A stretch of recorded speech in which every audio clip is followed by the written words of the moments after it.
Olá, amigos! No ar, mais um programa da série Capital Mística. Para aqueles que gostam de pesquisar as notícias na internet, a notícia quente do momento é que um assunto já que eu achava que estava para lá de batido, voltou novamente à tona com toda a força. Que assunto é esse?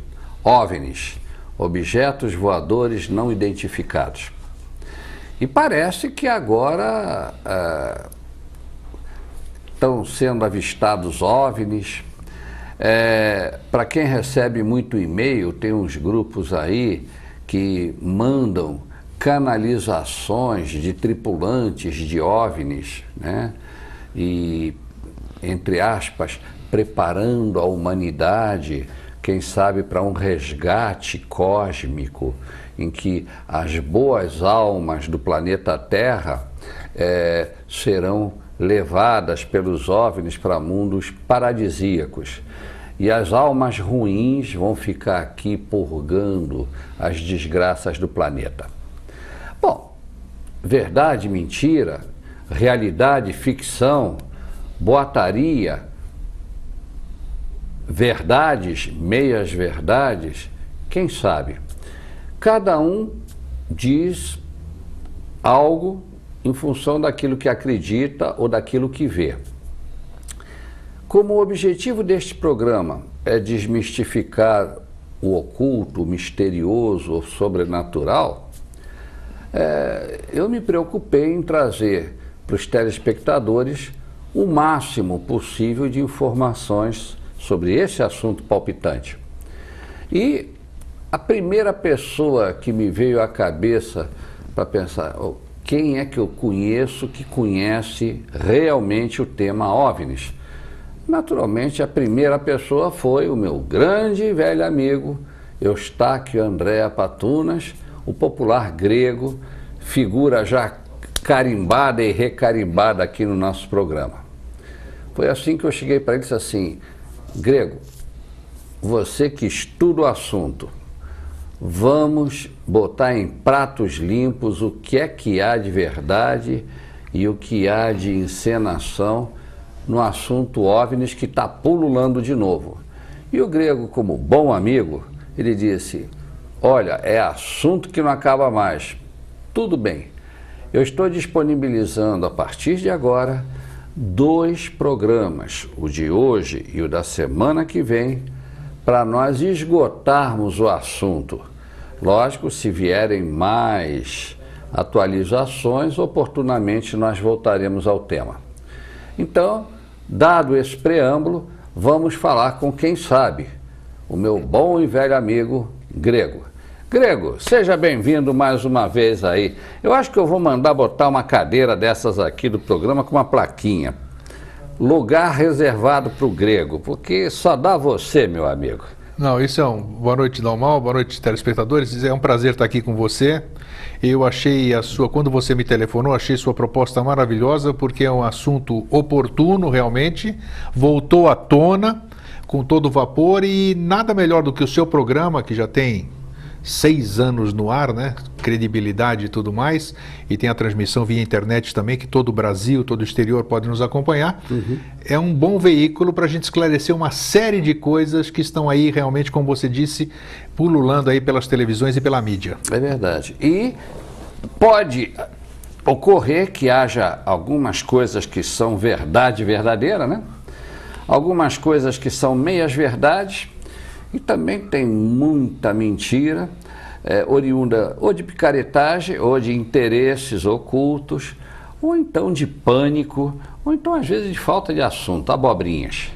E pela tua longa experiência, Grego, você vai me ajudar a levar para os telespectadores uma visão panorâmica do que é que evoluiu. Olha que você já está nesse assunto uns 40 anos ou mais. 49 anos para ser mais exato. Pois é, 49 anos estudando o assunto.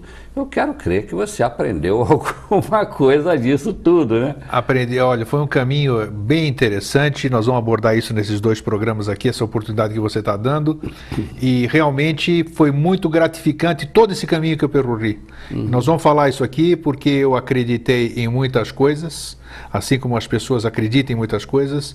Minhas verdades foram diversas ao longo desse tempo, minhas conclusões, as atuais, as anteriores, as que virão ainda, né?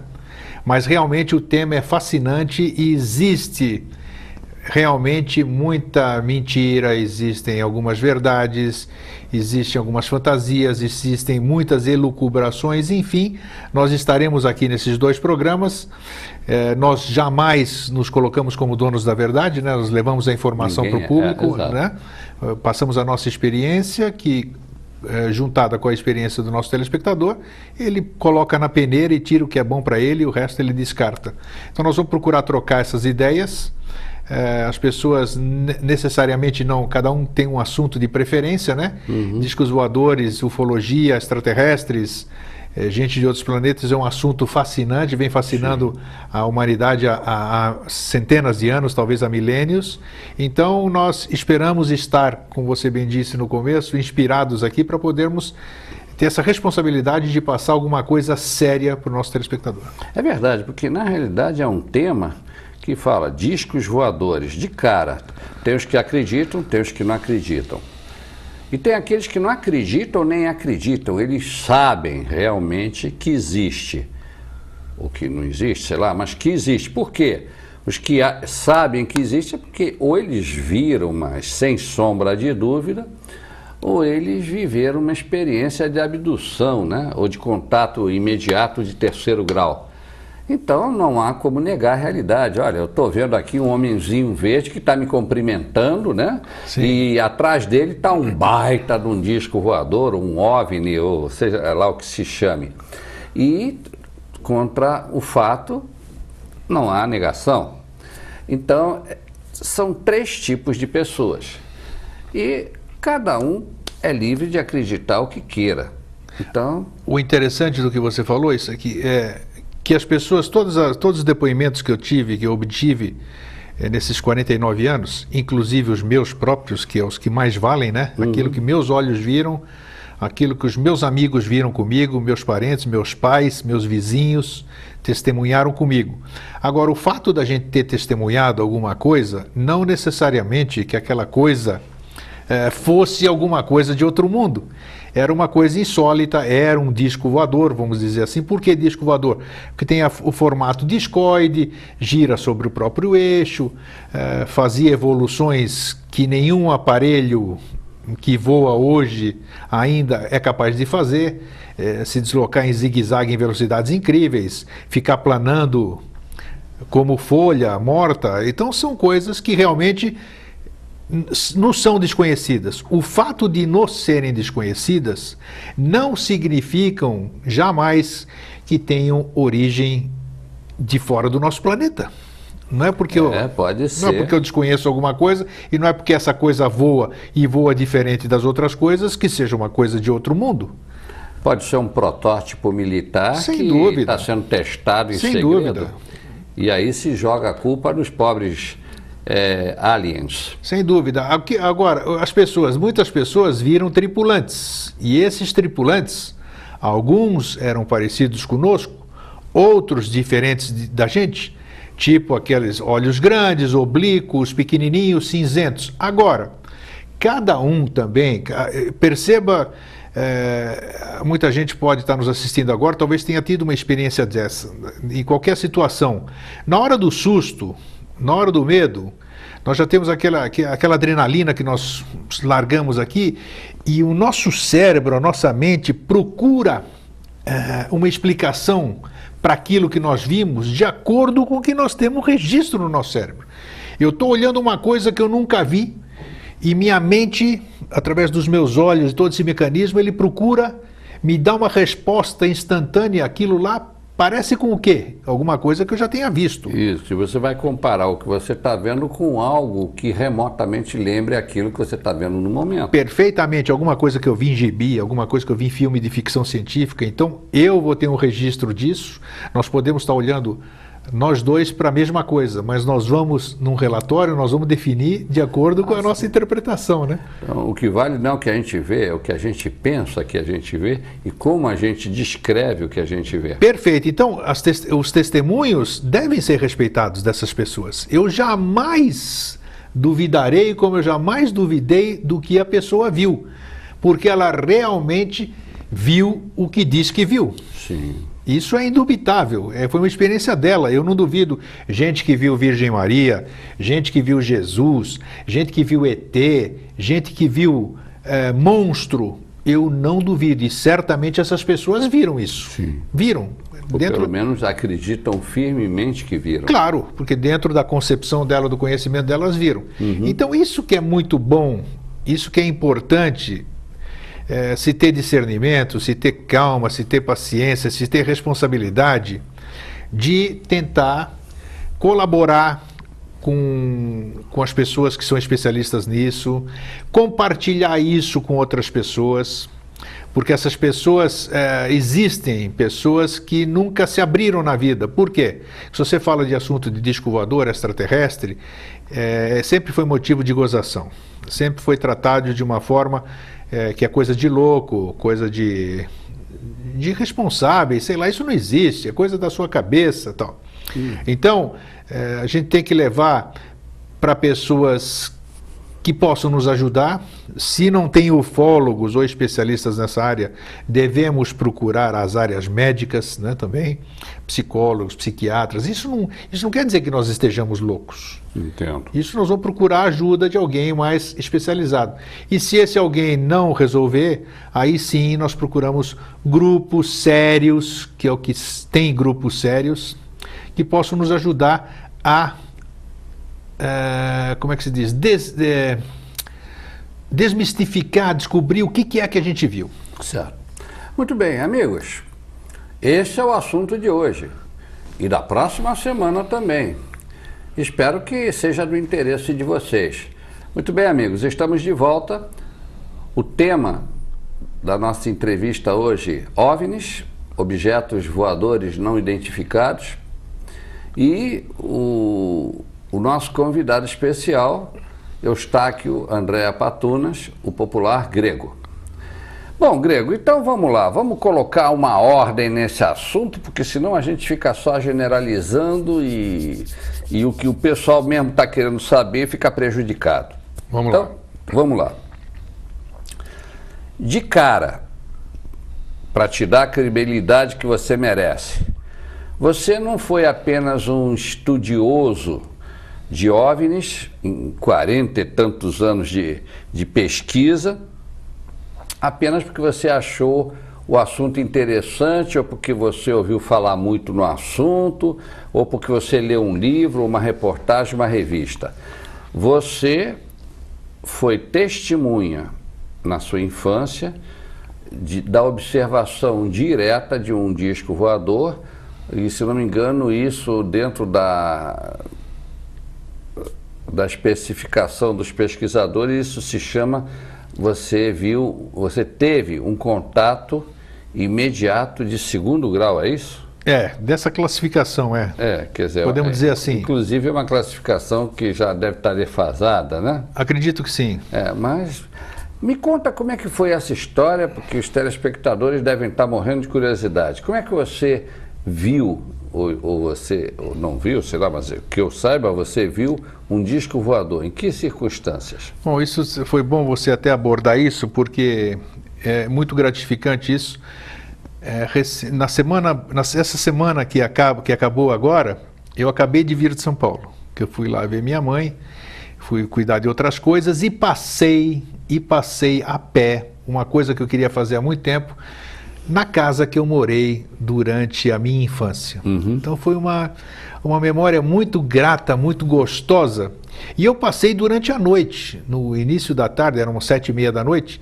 Então eu parei na frente da Rua Mário Amaral 317, onde em 1961, 61, 49 anos atrás, que exatamente é o tempo que eu lido com ufologia, eu saí uma noite, nós tínhamos uma edícula no fundo da casa, e eu saí para ir buscar alguma coisinha lá, eu tinha 10 anos de idade. Quando eu coloquei o pé da cozinha para o meu terraço, eu senti um bafão, um calor vindo de cima. É a mesma coisa do quando você sai do ar-condicionado para a rua. Aquilo me impeliu, eu falei, que troço estranho. Quando eu olhei para cima, eu vejo em cima da minha casa um negócio maravilhoso, um objeto redondo girando sobre o seu próprio eixo, com luzes alternadas. Não fazia barulho? Nada, barulho nenhum. Depois meus amigos falaram, hoje, comentando, ele não devia estar muito distante, porque se você sentiu aquele calor vindo de cima, provavelmente devia estar numa altitude que... Mas hoje eu vejo, porque quando a gente comenta uma coisa, a gente está vendo novamente aquela coisa, né? Era o tamanho de uma pizza gigante. Aí naquela excitação chamei meus pais estavam em casa, minhas irmãs, meus vizinhos, meus amiguinhos e tudo ali, com aquela gritaria, e todo mundo começou a observar aquele negócio parado lá, lindo, maravilhoso, sobre o seu próprio eixo, girando com luzes alternadas. E você estava na sua casa? Na minha casa, no meu quintal. Então, térreo. Térreo, todo mundo olhando ali, bairro do Paraíso, uma região central lá na Avenida Paulista. Aí olhamos, não sei por quanto tempo, de repente aquela coisa começou a se deslocar rumo ao Parque do Ibirapuera. Aí corremos para a rua, os vizinhos também saíram, subimos a ladeira, que era cerca de 30 metros até a esquina, e acompanhando aquele objeto que foi em direção ao Parque do Ibirapuera. Não sei precisar, claro, porque era pequenininho ainda. Lá na região tem um monumento no Ibirapuera que a gente chama de Deixa que eu empurro, né? Que tem um monte de gente empurrando um barco, que a gente chama. Eu achei que lá em cima, quando ele chegou lá em cima, ele parou, fez um zigue-zague fabuloso, direita, esquerda, direita, e foi para o céu. Então aquilo me excitou bastante. O que era aquilo? Os meus pais, meus vizinhos, minhas irmãs, tudo aquilo. E a partir desse dia, criou alguma coisa em mim. Veja, uma criança de 10 anos, né? Eu achei aquilo fabuloso. Foi uma experiência indescritível. Muitas vezes a gente tenta expressar verbalmente coisa que não se expressa. E eu comecei a me interessar pelo assunto. O que era que eu vi? Então, toda semanada que meu pai me dava, eu falo, pai, pega esse dinheiro aqui, compra revista para mim, compra jornais. E eu comecei a copiar. Quero saber mais. Quero saber mais, os recortes e tudo isso aqui.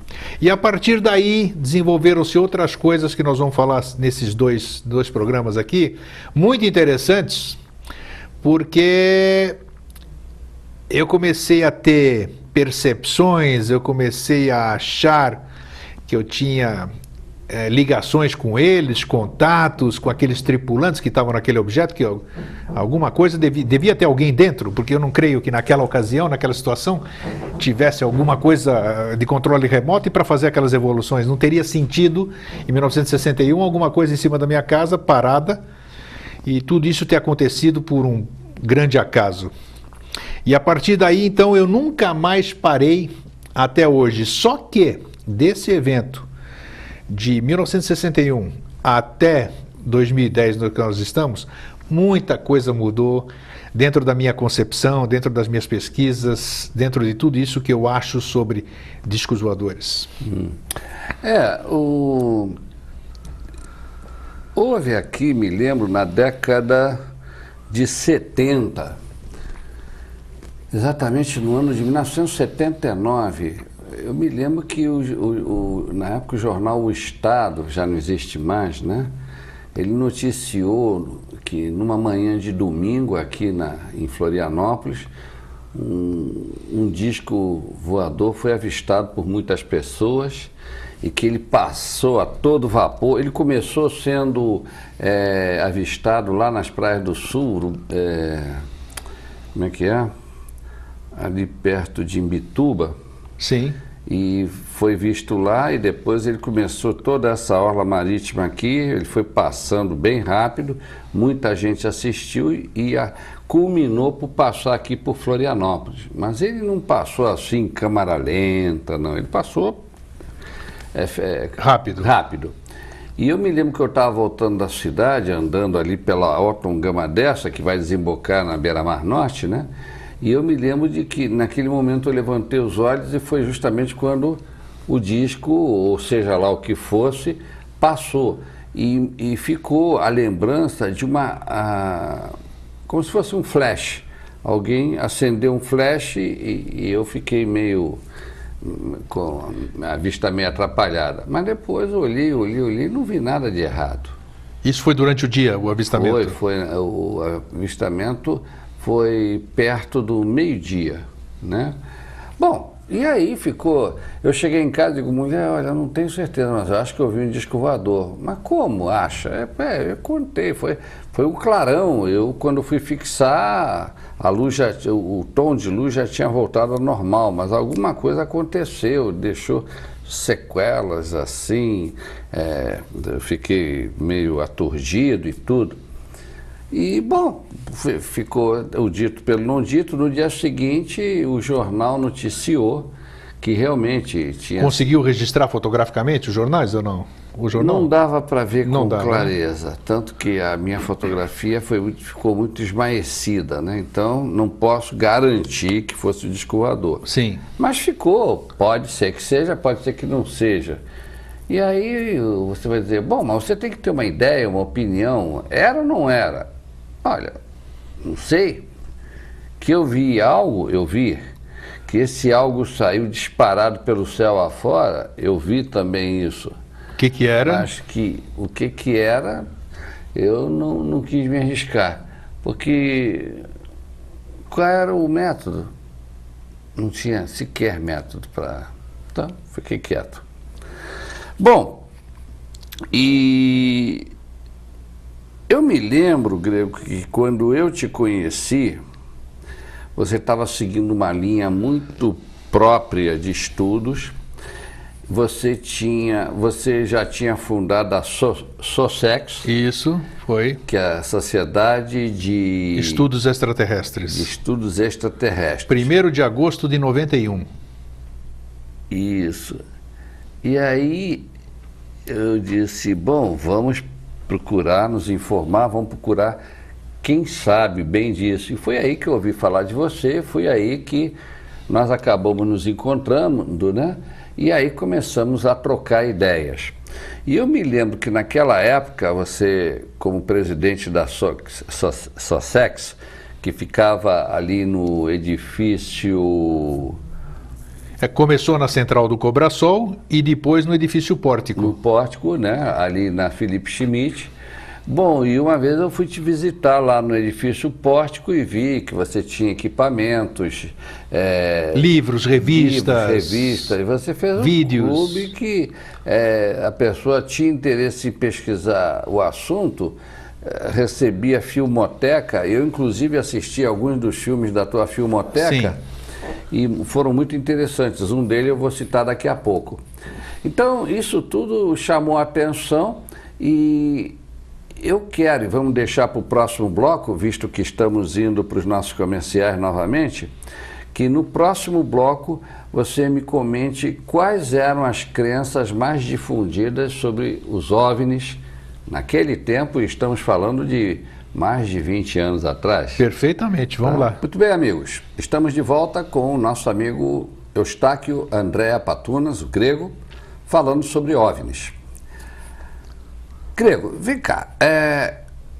Você fundou a SOSEX em que ano? 1º de agosto de 91. 91. E nós nos conhecemos desde que ano? Um pouquinho antes disso aqui. Eu acho que... Ou isso... não, se foi a fundação, um ano depois no máximo. 92. Nossa, já somos velhos amigos, hein? Já. Caramba. Bom, tudo bem. Não vamos falar muito nisso não, que daqui a pouco eu vou pegar complexo de velhice. Grego, em poucas palavras, porque você tem 2 blocos para falar sobre os velhos tempos da ufologia. Qual era o pensamento dominante, quais eram os fatos e as teorias sobre a ufologia? Bom, eu posso falar, eu vou falar pela minha tendência, certo? Porque tinha, desde aquele tempo, sempre teve, dentro da ufologia brasileira, as vertentes científica, baseada na ciência, e que muita gente, apesar de não ter formação acadêmica para se dizer cientista, mas eu entendia esse aspecto porque sempre gostaram de se basear em provas que a ciência podia corroborar. Então, não necessariamente uma formação acadêmica, mas sem elucubrações, sem misticismo, sem nada. Sem filosofar em cima da maionese. Perfeitamente. Então existia um seccionamento entre os dois tipos de estudo. Eu sempre fui mais voltado para o lado místico, que chamam aqui. Depois deram-se o nome de holístico, mas depois também degringolou tudo, porque sempre existem pessoas que se extrapolam em tudo. E eu sempre me agarrei às minhas verdades. Claro, isso... Mas eu fazia sempre de boa fé.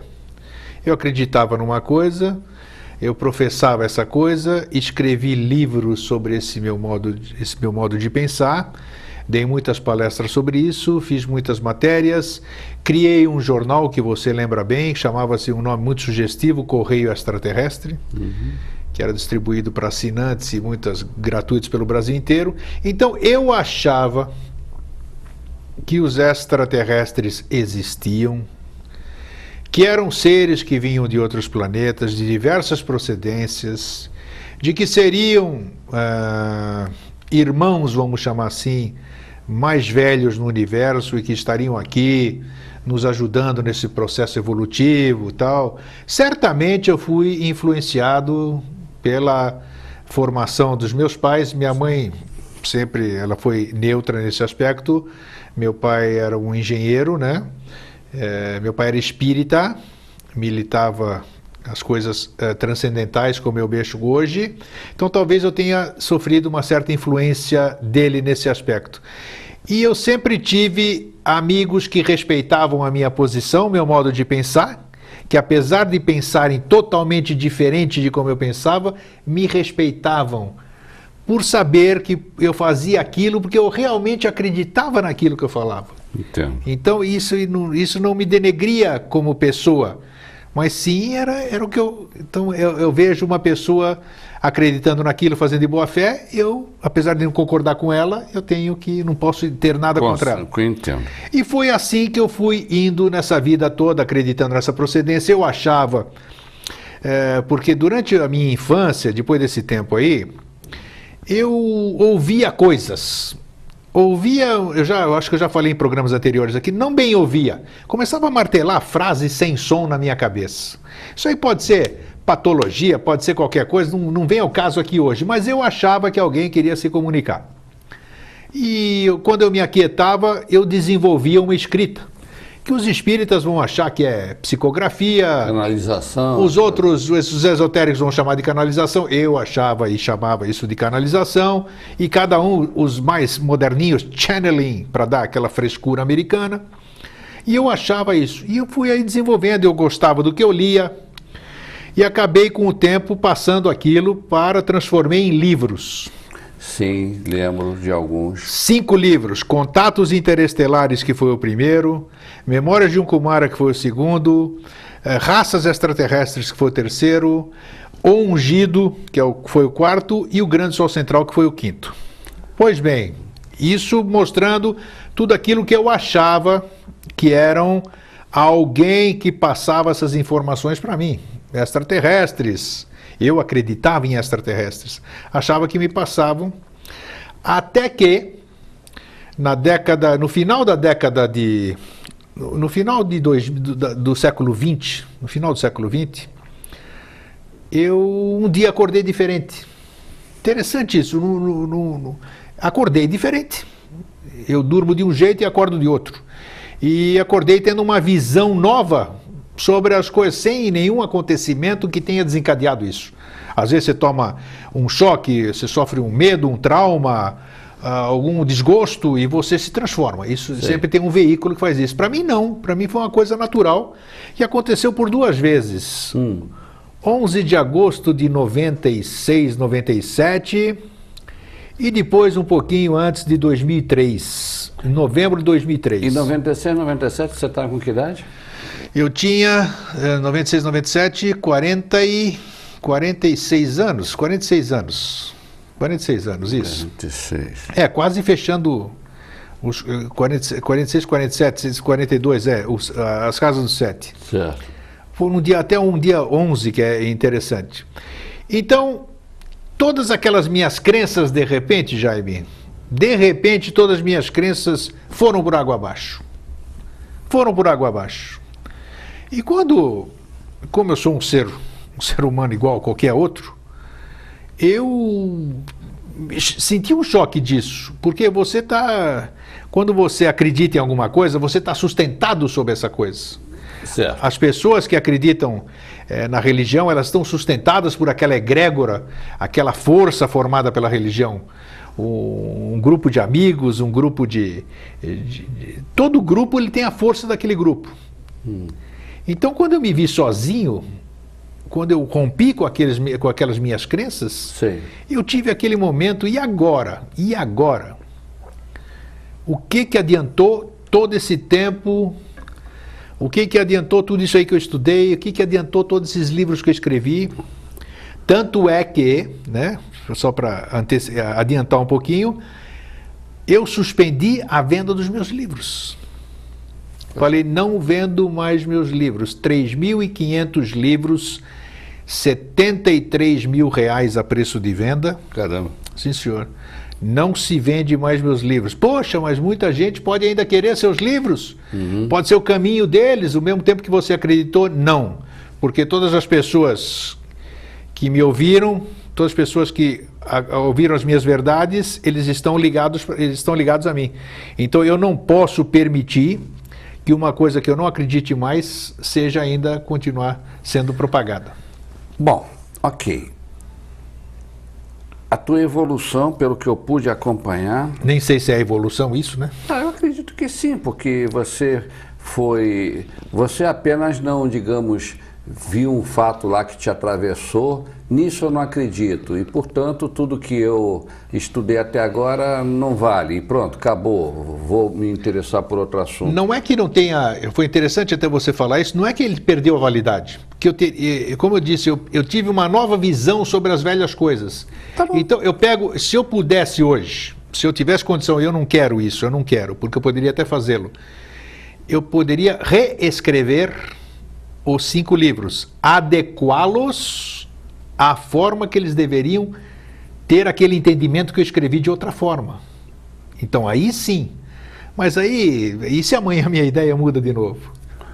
Bom, mas é a escada, né? Sem dúvida. Os degraus Sem dúvida. Tem o mesmo tamanho e o sentido da escada vai na mesma direção. Só que a cada degrau que você sobe, você amplia o seu horizonte de visão. Não tenha dúvida. Então, para mim, isso é evolução. Até na Bíblia tem uma passagem bem didática que diz, o cara estava subindo a escada de Jacó e nessa escada anjos subiam e desciam. Você já está bem alto na escada. Então, eu acho, pelo que eu te conheço, que você evoluiu. E veja, eu acompanhei de perto o teu estágio de conhecimento naquela época, me lembro dos livros que você tinha, me lembro dos filmes que você tinha, Sim. me lembro das fotos que você tinha. Sim, sim. E você tudo levava a um entendimento que era o entendimento normal de uma pessoa que recebeu aquela gama de informações que você recebeu. Então, eu mesmo concordava com olha, eu entendi isso, isso, isso. E eu dizia, é isso também que eu entendo. Porque você estava baseado em fatos, evidências que você tinha recebido até o momento.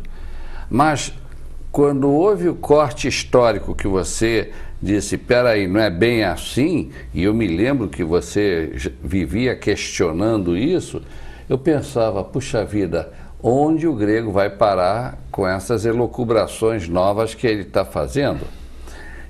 E você evoluiu mais uma vez. Você hoje tem uma visão completamente diferente daquilo que sustentou você por tantos anos. Sem dúvida. Ok, amigos, estamos no último bloco deste programa, entrevistando o popular grego, Eustáquio André Apatunas.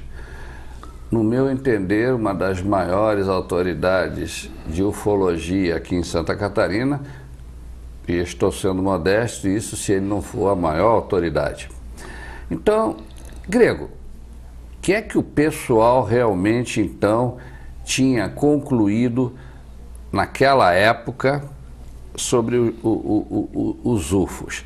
Eles existiam, não existiam? Eram naves intraterrenas? Eram naves extraterrenas? Eram naves reais que se apresentavam ou eram transposições holográficas que vinham de mentalizações ou canalizações de outros planetas? Qual era a teoria vigente na época? A teoria vigente é a mesma que existe hoje, vamos dizer. A maioria das pessoas, sem prova alguma disso, eu fui um deles durante mais de 40 anos, acredita na procedência extraterrestre, extraplanetária, seres que vêm de outros planetas aqui, seres mais evoluídos e que fazem esses objetos que ninguém consegue capturar. Existem conjecturas de que caiu um disco voador em Roswell em 1947, existem conjecturas de que teriam sido capturados seres estranhos lá em Varginha em janeiro de 96, e outras passagens pelo mundo inteiro aí, tem muitos casos aí de algumas coisas que aconteceram, mas que ninguém sabe o que é. Aí vem as políticas que as pessoas acham que existem, políticas de acobertamento, que os governos sabem, mas não querem falar. E, em síntese, acredita-se que o fenômeno tem origem extraterrestre. Discos voadores existem? Existem. Porque muita gente viu, inclusive eu e meus familiares. Nós não estamos falando de luzinhas que fazem evoluções no céu. Mas quando a gente fala disco voador, nós estamos identificando, porque ele não é um OVNI, um disco voador não é um OVNI. O OVNI é objeto voador não identificado. Quando eu digo disco voador, eu estou identificando, então disco voador não é OVNI. Então eu já vi discos voadores, não foi uma vez só, mais de uma. Outras pessoas já viram. Eles existem? Sim. Eles são de outro planeta? Ninguém sabe disso. Que ninguém parou para entrevistar um ET ou um tripulante de disco voador. Pelo menos, se entrevistou para si e não tem documentação disso. Tem que mostrar uma gravação, um áudio, um vídeo. E poderiam ser até mesmo, por que não, naves teleguiadas ou qualquer coisa? Sem dúvida, mas pessoas viram tripulantes. Ninguém até hoje, vamos me chamar de chatos, colegas, aqueles mais ortodoxos, ninguém conquistou, ninguém pegou um pedacinho de disco voador. Dizem que Roswell não sei o quê, mas ninguém tem. Eu tenho, você tem, não tem? Ninguém tem. Ninguém tem ET capturado, ninguém tem documento algum, ninguém tem uma graminha, um pedacinho de comida, qualquer coisa dessas pessoas que hipoteticamente tenham visitado outros planetas, como disseram que visitaram outros planetas. Puxa, será que não dá para roubar um guardanapo de dentro de um disco voador? Um talher, uma coisa que comeu, como muita gente disse que foi alimentada e tudo, que o lugar onde você esteve não pôde pegar uma graminha? Sabe, então é muito interessante isso, ninguém trazer uma prova sequer. Entendo. Porque nós estamos vivendo num universo onde as leis são iguais, poxa. A pedra que existe aqui é a mesma pedra que vai existir em Marte, que vai existir em Júpiter, que vai existir em Vênus, em qualquer lugar. Tanto é que essas amostras que trazem da Lua, de outros planetas para cá, essas naves que foram resgatadas, os elementos químicos são os mesmos aqui. Então, eu duvido muito, em função de distâncias, em função disso aqui, por exemplo, hoje, antes de eu vir para o programa, eu li sobre o japonês, esse que tirava fotografias lá em cima, que ficou 6 meses na estação espacial e tirava fotos e mandava pelo Twitter. Ele quando ele voltou para cá, ele está com a pele, com os músculos dele, como se tivesse com a idade de 80 anos. Então, esses 6 meses lá fizeram com que a musculatura dele se transformasse como num velho de 80 anos. Então, você imagina, nós já temos até dificuldade de se deslocar para outros planetas, ir para outros lugares, nós sofremos esses efeitos da falta de gravidade, essas coisas todas. Imagina, então, alguém de lá de fora para vir para cá. Eu acho muito difícil essa hipótese, pelas distâncias, pela atmosfera, pelo menos no nosso sistema solar, as sondas que nós mandamos cientificamente mostraram que não tem vida aqui. Pode ter vida, aí nós vamos conjecturar em outras dimensões, não sei o que lá. Nós estamos falando em ciência. Cientificamente não tem vida. Então, esses discos voadores são da onde? Na minha opinião, são daqui da Terra. Não tem de lugar nenhum. Da onde da Terra? Não sei. Se eu soubesse, eu estava rico, não estava aqui dando entrevista para você. Inclusive, muita gente diz que os discos voadores ou se escondem atrás da Lua ou mesmo eles descem nos oceanos e ficam lá embaixo. Então, por isso que é difícil você encontrar entre aspas, um disco voador estacionado num vale perdido, numa montanha. Eles têm várias possibilidades de se esconder. Eu acredito que sim. Pelo menos é uma tecnologia que nós ainda desconhecemos. Como é que eles voam, até de que forma eles voam. Como é que o objeto fica parado no ar? O único objeto que nós conhecemos que fica parado no ar aqui são esses novos jatos aí, né? Os jatos dos americanos, franceses e o helicóptero. O resto é difícil ficar parado no ar e fazer essas evoluções como nós conseguimos. Velocidades fabulosas de deslocamentos. Até o Harrier, né? Aquele avião inglês. Exato, o inglês. Que a turma na gozação chama de rosca voadora também. Sim. Ele está lá então, parado. Mas veja quanto tempo. E ele não é de motor de hélice, ele é jato, né? Mas bom, tecnologia. E interessante, você citou o fato de que os governos buscam acobertar o assunto.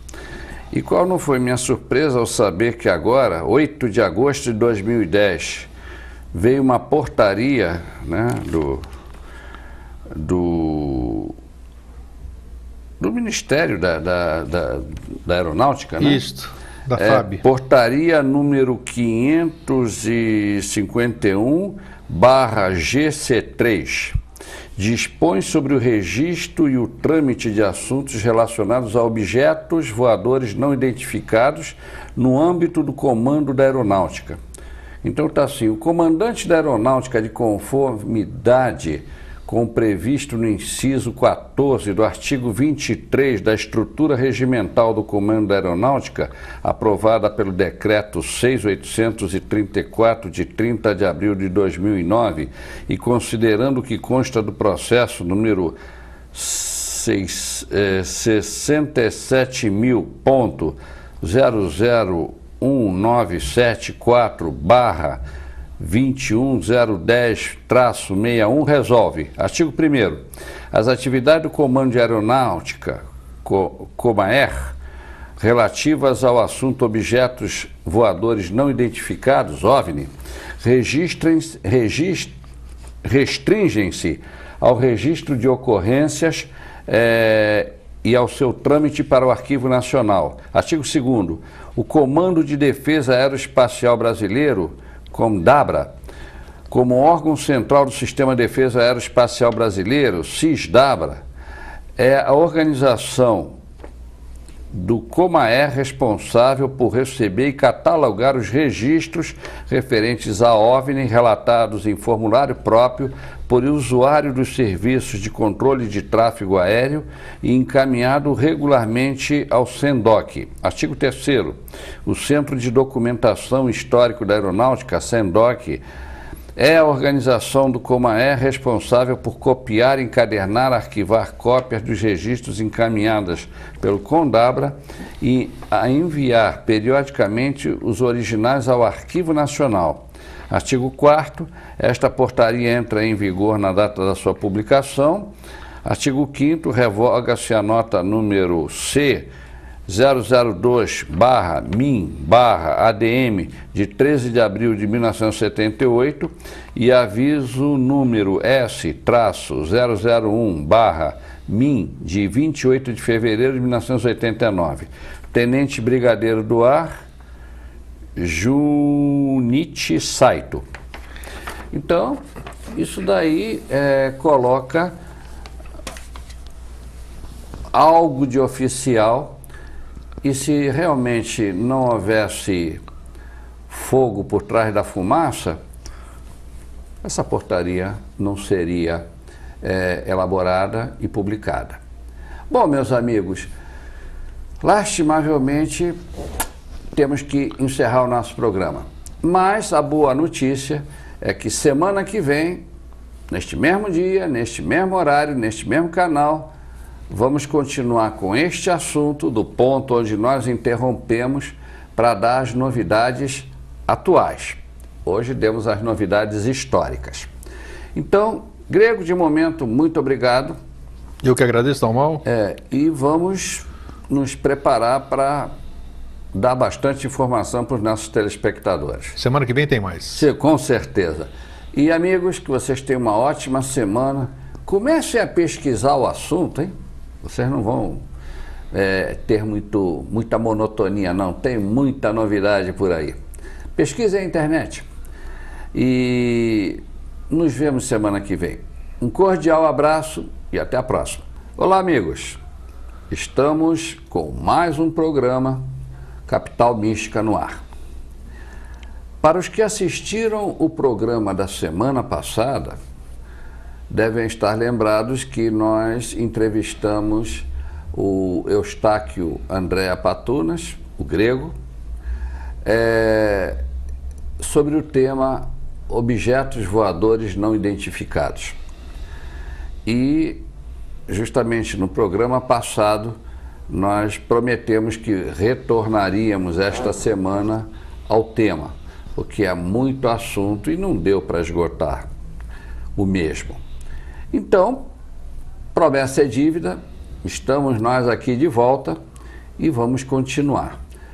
Me lembro que nós encerramos o programa falando de uma portaria do Ministério da Aeronáutica criando um centro especial em que seriam encaminhados em formulário próprio todos os eventos que ocorressem em território nacional e que tivessem experiências com OVNIs. Esses eventos seriam relatados, seriam documentados, seriam arquivados e enviados para o Arquivo Nacional, para se criar uma documentação específica sobre o assunto. Bom, eu começaria então o nosso programa perguntando para o meu bom amigo Grego, no entender dele, o que é que aconteceu com essa atitude, no mínimo, fora do normal, do nosso Ministério da Aeronáutica, porque não é usual, que eu saiba, historicamente, o Ministério sempre foi muito reservado com relação a esse tema. E, de repente, mudou tudo. Mas outros governos de outros países estão abrindo esses precedentes da mesma maneira que o governo brasileiro fez. No teu entender, bom amigo, a que se deve essa mudança de rumo? Bom, mais uma vez, prazer estar aqui com você, né, Dom? Obrigado, amigo. Isso é sempre bom e eu estava ávido para que a gente continuasse nossa conversa. Bom, o que está acontecendo, o que aconteceu aqui no Brasil, não foi nada relevante. Apesar de muita gente estar fazendo um tremendo alarde sobre isso, não aconteceu absolutamente nada de relevante. A Força Aérea, ela não avalizou, não declarou em momento algum que existem extraterrestres, que ela reconhece o fenômeno, coisa alguma assim. Não. Ela está como agente da Defesa Nacional, ela regulamentou os avisos, as ocorrências de pilotos, de avistamento sobre objetos, porque ela confessou já disseram os seus porta-vozes, que eles não têm especialistas para estudar esses objetos voadores. E não é incumbência deles também. Então, para se acabar com essas conjecturas, com essa cobrança de ufólogos pela abertura dos arquivos, que aconteceu tanto no Brasil como no exterior, fez-se essa portaria onde estabelece-se regras que dizem catalogar através desse formulário, registrar isso e mandar para o Arquivo Nacional, disponibilizando aos pesquisadores, a todos aqueles que queiram olhar isso aí, essas ocorrências. Foram abertos, foram encaminhados para o Arquivo Nacional arquivos que venceram aquele prazo de legalidade. Sim. Existe uma salvaguarda dos arquivos da aeronáutica que a cada 30 anos, documentos que vencem em 30 anos têm que ser disponibilizados para público. Isso foi feito. E houve muito alarde por parte de alguns ufólogos, só que não houve absolutamente nada, nem no Brasil e nem nos países do exterior que fizeram essa abertura, a exemplo da Inglaterra, a exemplo, se eu não me engano, do Chile, outros países que a França abriu um pouquinho. Tudo que foi disponibilizado para o público não tem absolutamente nada, NADA, que já não fosse de conhecimento dos ufólogos. Ou seja, não tem absolutamente nada.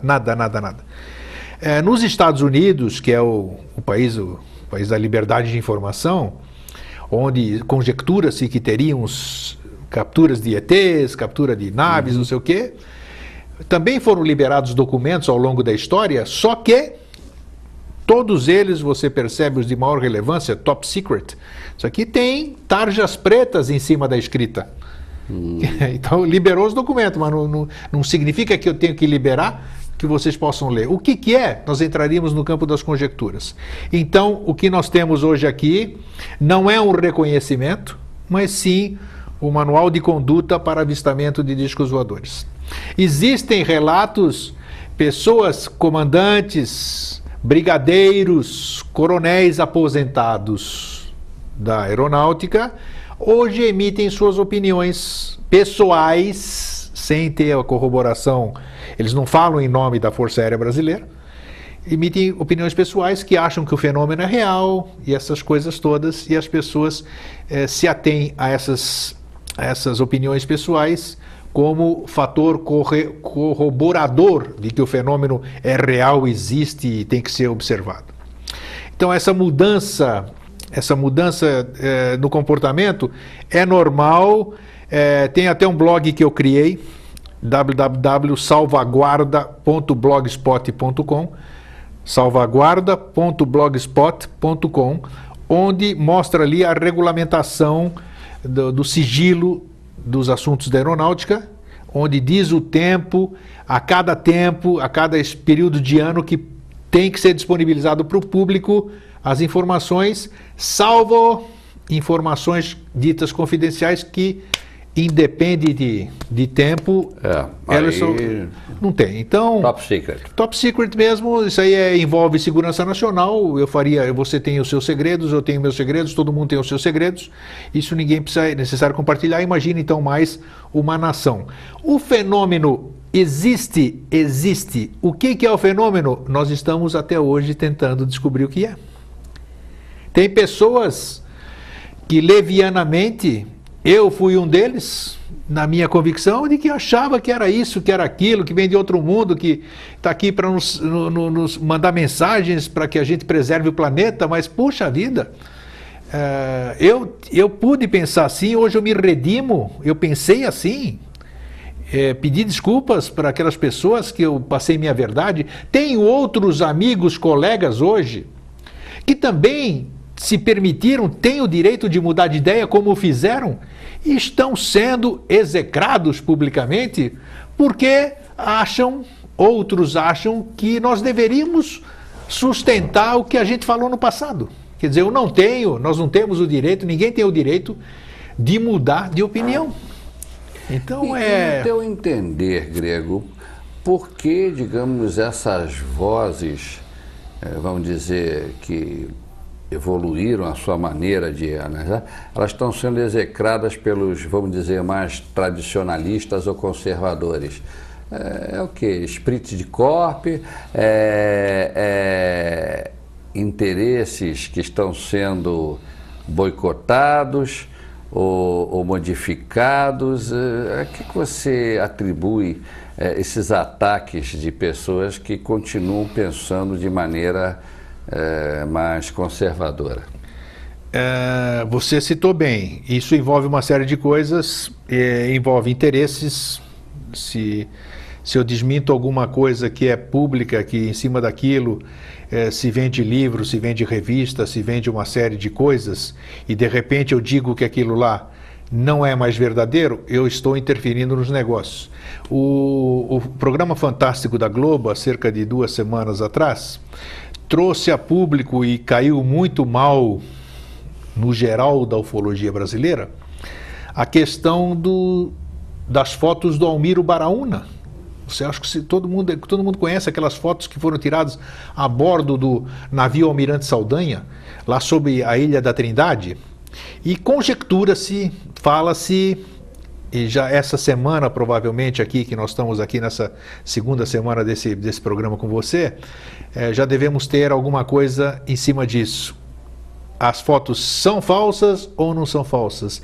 Existem alguns precedentes, porque o Almiro Baraúna tinha feito algumas brincadeiras, algumas fraudes, entre parênteses, e fez com que esse também fosse considerado aqui. O Fantástico trouxe essa dúvida ao ar e causou uma comoção no meio ufológico.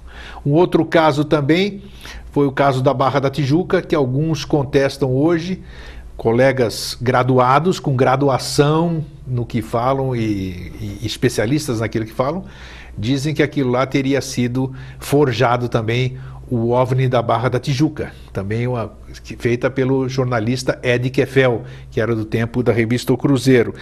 E falou-se também, outra coisa que trouxe tudo isso aqui, a razão de você ter me trazido para esses 2 programas também, que o caso Varginha, nunca se falou que o caso Varginha teria capturado extraterrestres. Isso não houve essa afirmação por parte dos pesquisadores que iniciaram aquilo lá, o doutor Ubirajara Franco Rodrigues e o Vittorio Pacatini, que foram os 2 que iniciaram. O doutor Ubirajara mora, inclusive, em Varginha. Ele falou uma série de coisas, ele acompanhou tudo aquilo, mas ele, em momento algum, disse que foram capturados extraterrestres. Então, hoje, ele fala que, na ocasião, ele mudou o ponto de vista sobre algumas coisas que ele estudou, e ele está sendo hoje criticado por ter mudado de postura. Então, são essas coisas que o Fantástico trouxe ao ar, e muita gente viu como um aspecto negativo, e nós gostamos porque eu vejo o aspecto positivo disso, não porque para desmentir esse caso ou não, mostrar de que nós somos sujeitos a falhas, de que nós podemos rever um caso outrora considerado autêntico, hoje que nós temos muito mais recursos para verificar se aquilo era autêntico ou não. Então, duas formas de se ver, 2 ângulos de se ver a mesma questão. Entendo. Olha, uma verdadeira salada russa. Ok, amigos, voltamos. E só para constar, estamos falando sobre OVNIs, a moderna teoria dos OVNIs, as últimas novidades sobre esses aparelhos que assombram muita gente boa. E quem está nos falando sobre o tema é o meu velho e bom amigo, mais bom amigo do que velho, né? Porque, poxa, aí tem a conotação, tá chamando o homem de coroa. Não, é que a amizade é de muitos anos mesmo. O grego, o Eustáquio André Patunas. Então, Grego, olha, realmente o que você falou no bloco passado dá uma impressão assim de que fala-se muito mais de positivo mesmo. Ainda não há muita diferença das informações que nós tínhamos em relação à chamada fase histórica, né? Ou os nossos pesquisadores não estão conseguindo furar as barreiras naturais e naturais que as pessoas que tiveram oportunidade de contatos de primeiro, segundo, terceiro, quem sabe quarto grau, tiveram no passado com os OVNIs, ou quem sabe alguns mais estejam tendo no presente com os OVNIs, ou então porque há um complô entre as nações de que se esse tema vier à baila, olha, primeiro, vai haver pânico entre a população. Segundo, a teoria geral de todas as religiões cai por terra. E aí também vai ser a baderna, o caos. Então, é necessário manter a unidade nacional de cada país sob controle a qualquer custo. Então, criam-se defesas, né, para que os pesquisadores encontrem uma barreira intransponível e eles podem especular. Mas dizer, baseado em fatos reais, é isto? Ao que parece, ainda não há nada de novo no fronte. Então, Grego, assim, pelo que você já viu, pesquisou e concluiu depois de muita análise, de real mesmo, sabemos que as naves existem. E é só a origem, o porquê delas estarem aqui, se elas são tripuladas, se elas não são. Como é que você vê isso? Você falou de um aspecto muito importante aqui, mas a maior barreira que existe nessa questão toda é a barreira do ego que existe entre os próprios pesquisadores. No passado, nós éramos mais unidos, os pesquisadores do fenômeno éramos mais unidos, não tínhamos o que nós temos hoje, os recursos da internet, não tínhamos os Photoshops da vida, os CorelDRAW, e não éramos pesquisadores de gabinete, de monitor.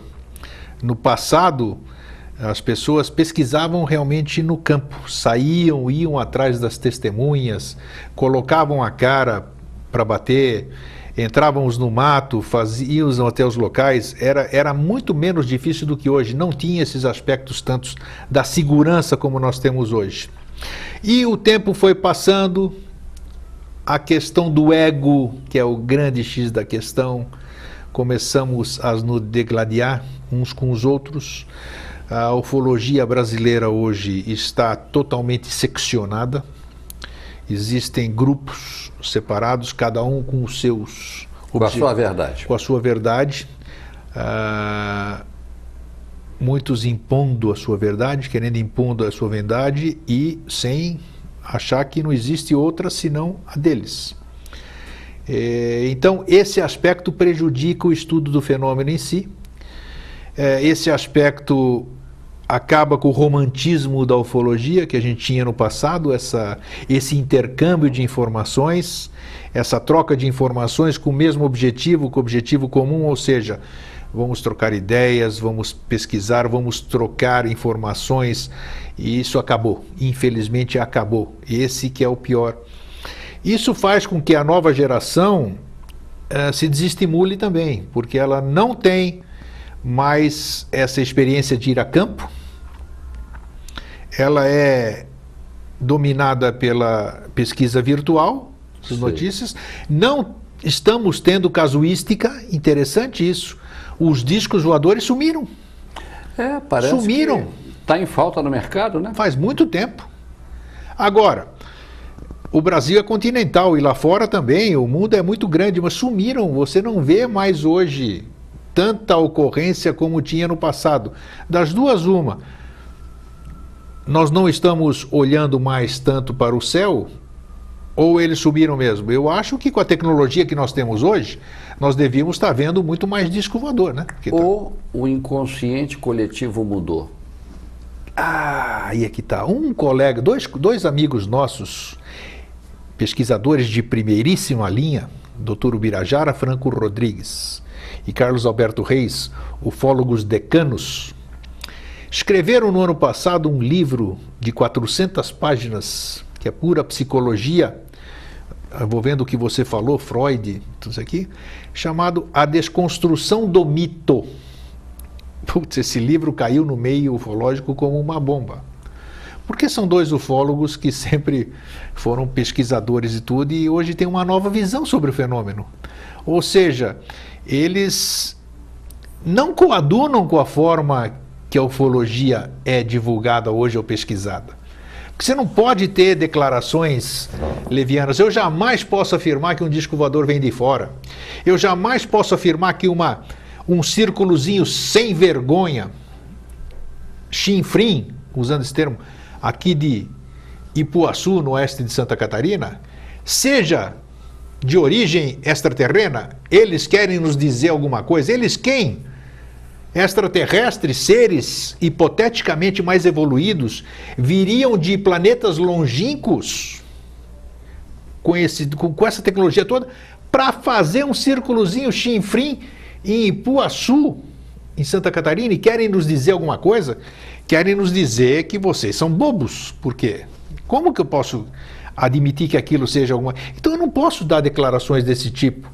Eu não posso dizer que ETs abduzem, me pegaram aqui, me levaram. Foi mostrado muitas vezes, comprovado muitas vezes, que essas hipotéticas abduções, não estou dizendo que não existe o fenômeno, em hipótese alguma, mas foi comprovado que são fugas próprias de estupros. Mulheres que foram estupradas e que criaram isso na cabeça delas. Alguns casos, presta atenção. Nem todos. Nem todos estão falando assim. Então tem N questões. A questão da hipnose, se ela não for feita por especialistas, na verdade você está induzindo. Porque quando eu pergunto para você, eu te hipnotizo e digo, Dalmau, onde você estava na noite de 21 de maio de 78? Quer dizer, eu já estou induzindo você a uma data. E que você tinha que estar em algum lugar. Isso, e que aconteceu alguma coisa. E aí eu vou dirigindo. E a gente sabe que isso... Então, esses dois amigos criaram esse livro, Desconstrução de um Mito, citando uma série de preceitos psicológicos já consolidados. E isso caiu como uma bomba no meio, porque eles foram considerados céticos, eles foram considerados que viraram bandeira, eles estão sendo marginalizados, e por falar em céticos, hoje existe um grande conflito entre o ceticismo e a ufologia. Certo. O ceticismo ele é importantíssimo na ufologia, porque o cético verdadeiro é aquele que não aceita qualquer afirmação. Você tem que me provar.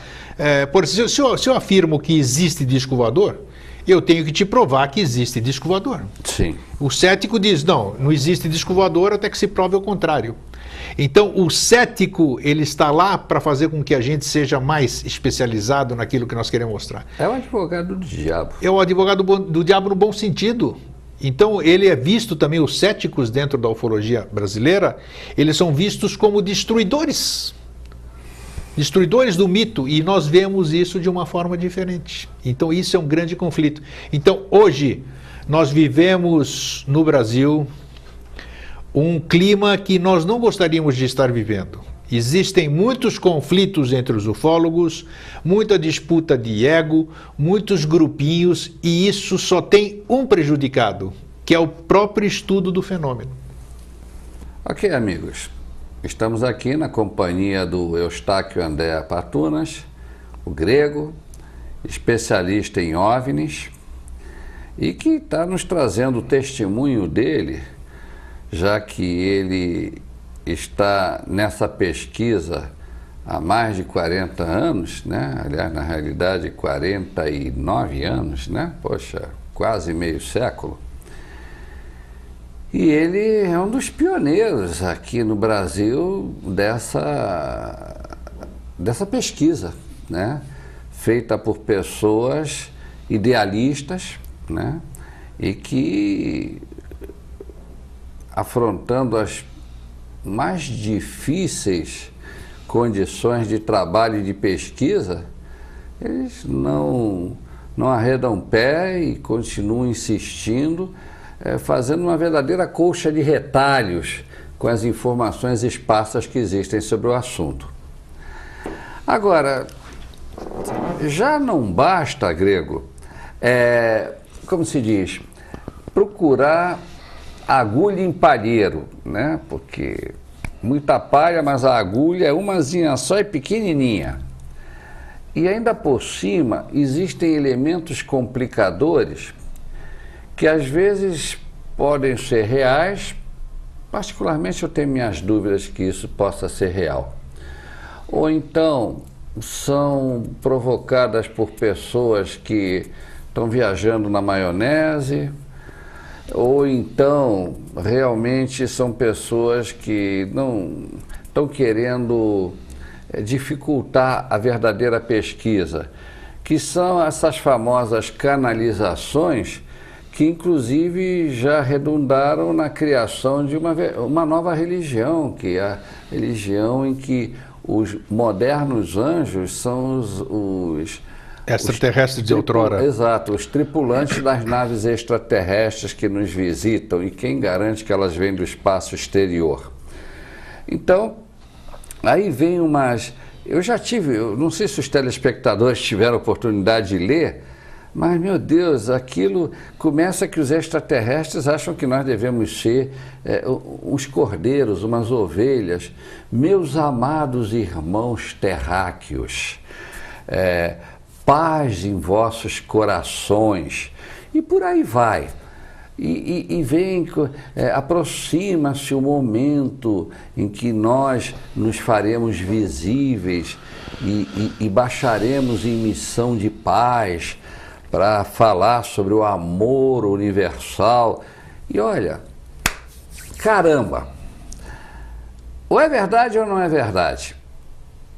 Bom, já com a minha posição, você já deve ter visto que eu não aceito muito, não é que eu não aceite, eu não acredito muito nessas teorias. E você, Grego, qual é teu ponto de vista sobre essas mensagens cheias de água com açúcar? Bom, dessa água com açúcar eu bebi bastante. Os meus colegas sabem disso. Eu professei bastante canalização. Eu achei que eu canalizava, eu escrevi livros sobre canalização. Eu estava enganado? Eu estava, não digo enganado, e nem me enganando, e nem enganando as pessoas. Eu tinha uma compreensão não adequada ao fenômeno. O que eu chamo desse fenômeno? O ser humano ele tem uma necessidade incrível de aludir sempre a terceiros, à grandeza de terceiros. O ser humano ele não vê que ele é grande, que ele é poderoso, que todas as respostas que ele quer estão dentro dele. Que filósofos centenários, milenares, toda a história sempre diz: conhece-te a ti mesmo, dentro de você estão todas as respostas, e assim por diante. Então, nós somos muito mais do que aquilo que nós sabemos ser. Então, quando eu relaxo, ou então quando eu rompo, quando eu mino essas barreiras que eu próprio construo ao meu redor, e num momento de crença e de fé em alguma coisa, eu me relaxo, eu me permito conectar-me a mim próprio. Pode parecer estranho o que eu estou falando. Então, nesse momento, é a mesma coisa do que as pessoas... Tinha um amigo que diz que o lugar onde ele mais se energiza é dentro de uma igreja. Por quê?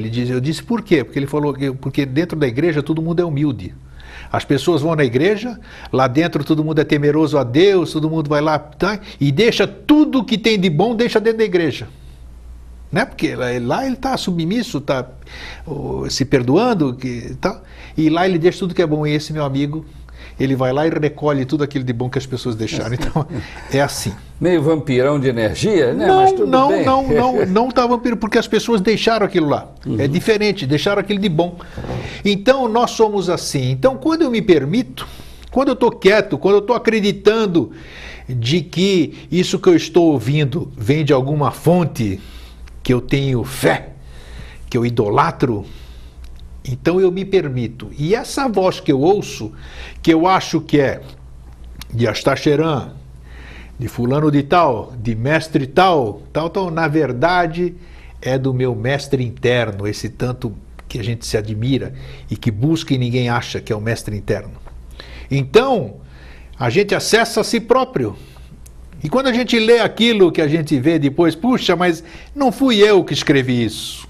Por que não foi você que escreveu aquilo, Dalmau?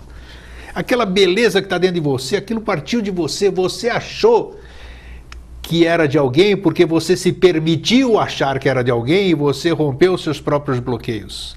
Então, essas canalizações que as pessoas floreiam e dão valor e alimentam esses seres que não existem a não ser na mente das pessoas, as pessoas criaram esses seres ou as pessoas alimentam essas formas de pensamento. Certo. Certo? Então, na verdade, ela canaliza a si própria. Quando ela alude, caríssimos irmãos da terra, meus queridos amados, nós estamos aqui, ela está acessando aquele coração dela, aquele grande coração, aquele amor que ela carrega em si e que não conhece, que não acredita ser portadora daquilo. Então, os canalizadores nada mais são do que canalizadores de si próprios e que transmitem através das suas canalizações, entre aspas, essa é a minha opinião, pessoal, minha opinião pessoal e pessoal, né? E canalizam essa coisa linda que está dentro delas. Então, não existe ninguém mandando mensagem para ninguém. Isso eu posso afirmar, mas eu que estou afirmando, não precisam acreditar. Eu acreditei que existia alguém mandando canalização ou mandando mensagem, não. Até que eu concluí de que essas mensagens eu captava era da minha própria essência, vamos chamar assim, dentro do meu eu superior, do meu eu interno.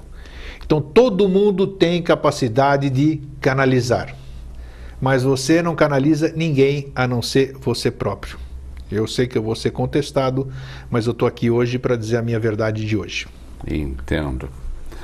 Bom, olha, realmente é um ponto de vista, né? Sem dúvida. E você mesmo admite que você... E eu bebi daquela água, que eu falei muito tempo. Quer dizer, você está sendo bem humilde em admitir que você professava uma fé, uma crença, e que você, depois de muito ponderar, você achou que não era bem aquilo e agora você está colocando as coisas nos seus eixos. E quero dizer mais uma coisa. Eu quero dizer que eu era mais feliz quando eu vivia dentro da ilusão. Ah, sim, porque... Olha, na mística tem uma oração que diz assim, o cara rezando, né? Deus, tire-me tudo que lhe aprover, mas pelo amor de Deus, não me tire a esperança. Então, quando o ser humano acredita em alguma coisa, é uma esperança de algo que o fortalece. Sem dúvida, sem dúvida. Agora, quando ele chega assim, meu Deus, aquilo que eu acreditava, não existe. E qual é a saída? Estou sozinho, não posso contar com nenhuma ajuda, não há chances, não há alternativas. A pessoa... Mas é o início da iniciação esse momento. Porque quando você se vê sozinho, que o caminhar é solitário, o andar é solitário. Sim. Aí sim você toma consciência de si próprio e você começa realmente a aprender.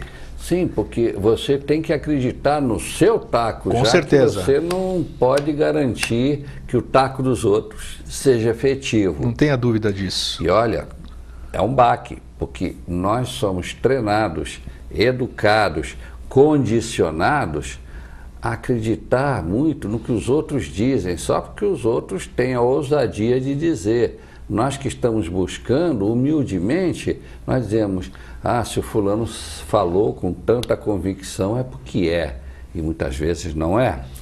Então, isso vale, meus amigos, para filosofia, para assuntos meio ocultos, OVNIs, um deles, vale até para futebol, vale para economia. Política. Ou vale para política. Olha aí, estamos indo para as eleições. Sim.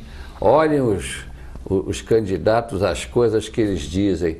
Meu Deus, devia ser sempre época de eleição, para a gente acreditar em tudo que esse pessoal diz. Votem em mim que vocês vão ter a terra do leite e do mel. Beleza. E depois da eleição vem a triste realidade. Mas isso são outros 500. Meus amigos, último bloco.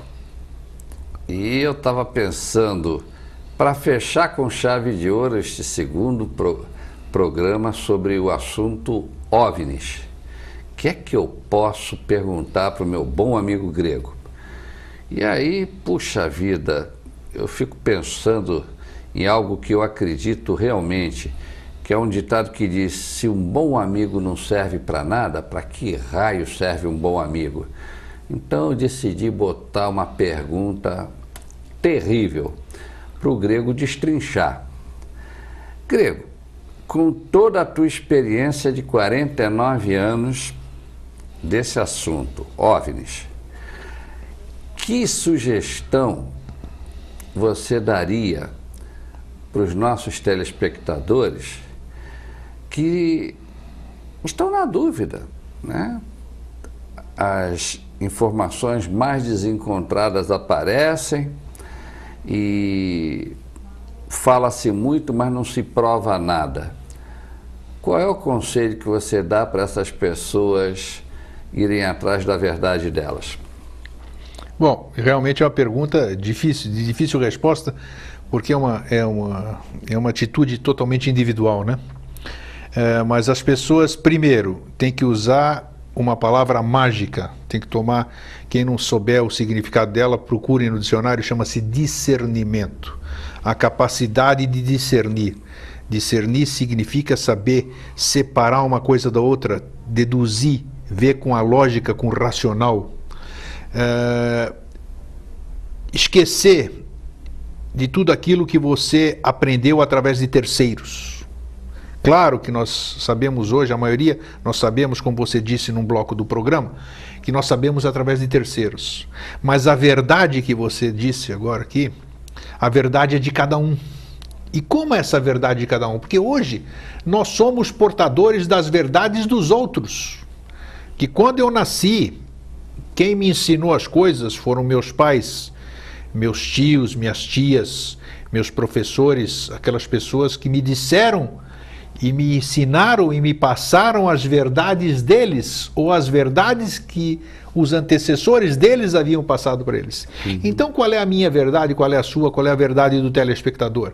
Aquelas coisas que nós próprios vivenciamos. Aquilo que eu experimentei, aquilo que eu cheirei, aquilo que eu comi, aquilo que eu toquei, aquilo que eu vi, aquilo que eu percebi, esta é a minha verdade. Eu vi aquilo, eu senti aquilo, ninguém me falou aquilo. Então, essa é a minha verdade. Então, primeira sugestão, siga a sua verdade. A sua própria verdade, não a dos outros. Se alguém lhe diz alguma coisa, sempre use a famosa parábola de Sócrates, a parábola das 3 peneiras. Anote aí e procure no Google depois o que significa a parábola das 3 peneiras. É muito importante essa lição. Quando você for divulgar alguma coisa, primeiro, veja se essa coisa é verdadeira antes de divulgar. Segundo, essa coisa vai somar alguma coisa para alguém e assim por diante. Então leia isso, a parábola das 3 peneiras. Procurar sempre também evitar que o ego seja superior à razão. Hoje falta, infelizmente, eu estou inserido nesse contexto, não saio desse contexto. Falta humildade para as pessoas, falta o perdão para as pessoas. A gente tem essas dificuldade de perdoar. Então, para esses neófitos que estão iniciando na pesquisa ufológica, procurem se espelhar naqueles ícones do passado, né? Pessoas que ainda estão aí ativas, não vou citar nomes para não esquecer de nenhum.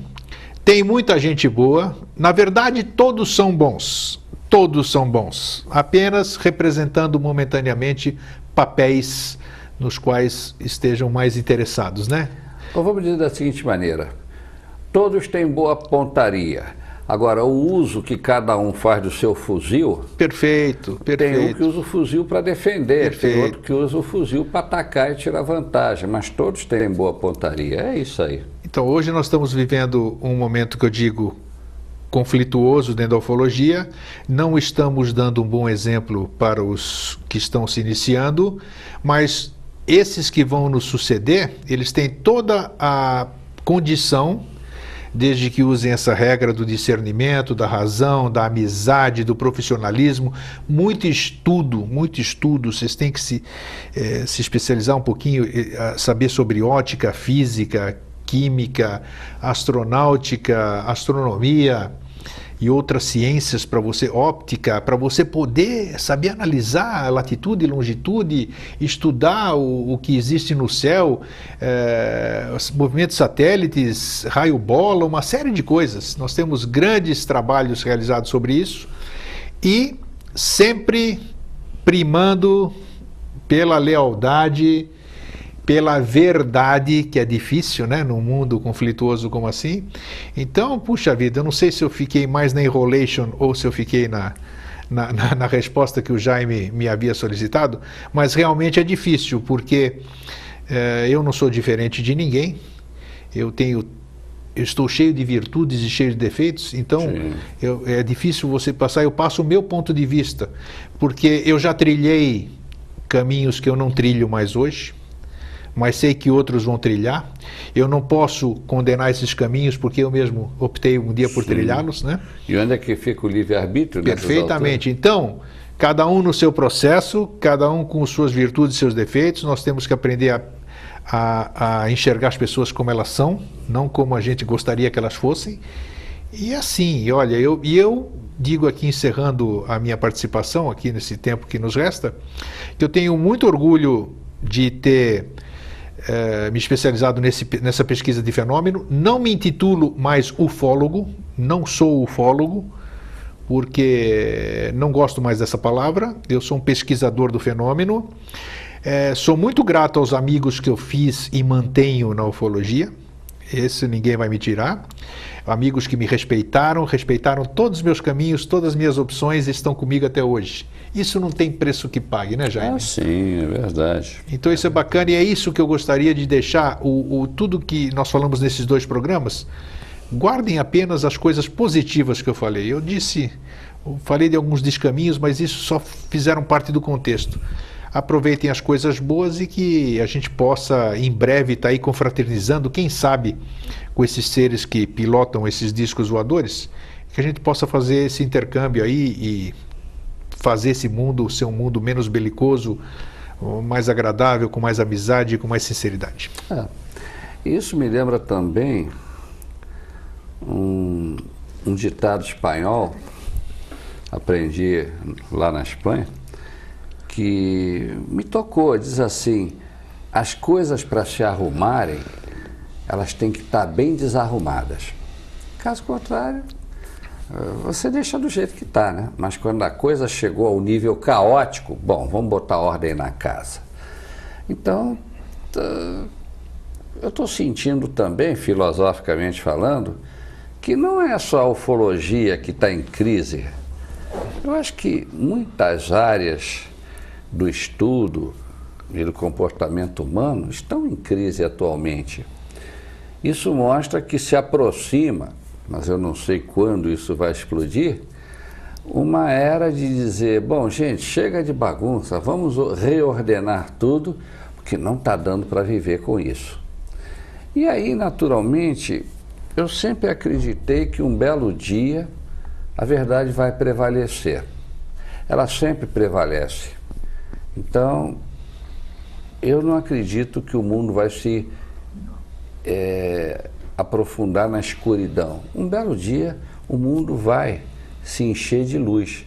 E aí as coisas vão dizer, agora dá para enxergar, porque antes não dava para enxergar nada. Estamos terminando o nosso programa de uma maneira um tanto ou quanto filosófica, né?